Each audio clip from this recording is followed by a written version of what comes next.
Di Kabupaten Aceh Jaya kembali terjadi kenaikan. Sejumlah barang yang terus merangkak naik terjadi pada harga telur dan harga beras, bahkan harga ini sudah terjadi sejak 2 pekan terakhir. Harga berbagai komoditi rumah tangga di Kabupaten Aceh Jaya kembali mengalami kenaikan sejak 2 minggu terakhir. Sejumlah barang sembako yang saat ini terus mengalami kenaikan, yakni harga telur dan beras. Hal tersebut seperti yang terjadi di Pasar Kedi Tenom. Untuk harga telur, para pedagang di daerah itu menjual dengan harga Rp55.000 per papan. Padahal sebelumnya untuk harga telur di pasaran hanya dijual antara Rp48.000 sampai Rp50.000 per papannya. Hal yang sama juga terjadi pada harga beras. Pihak pedagang menjual antara harga Rp185.000 hingga Rp200.000 per sak 15 kg. Pihak pedagang mengaku terjadi kenaikan harga jual di pasar karena harga tebus dari pihak pengecer yang mahal.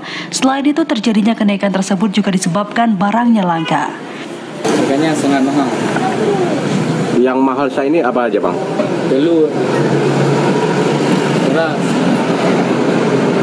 Kalau telur sendiri, Bang, langka atau gimana, Bang? Langka. Kalau untuk saya ini berapa harga nih, Bang, untuk telurnya?